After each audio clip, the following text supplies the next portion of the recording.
Well, basically what you saw was yet another major rebuke of U.S. foreign policy here at the United Nations in New York. The vote to condemn the U.S.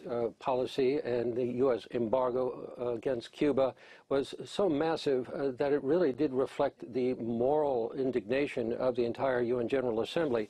And it really showed how isolated the U.S. is here at the UN. But despite that, U.S. Ambassador Nikki Haley was defiant in her address to the UN General Assembly today and called it all a waste of time.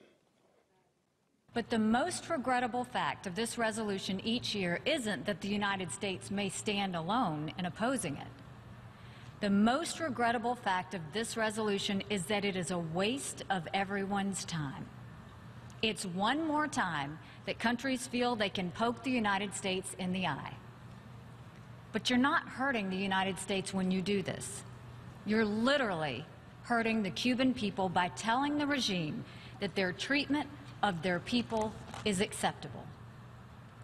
For 27 years, we've had this debate, and nothing has changed in Cuba. At least, nothing for the better.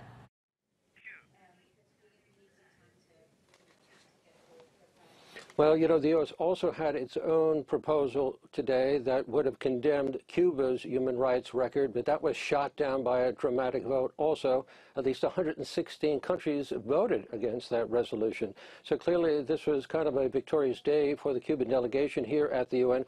Also, as you may have heard before, Cuba's foreign minister talked about basically how the U.S. has no moral authority here, and they shouldn't be judging the Cuban people. Well, Frank, does the UN really have any power to get the U.S. embargo on Cuba lifted, or is this vote really just symbolic? Well, it is basically symbolic. The General Assembly has been kind of the moral authority, if you will, here at the UN. It sends moral and political signals, but it has no teeth in any of the resolutions that it does pass.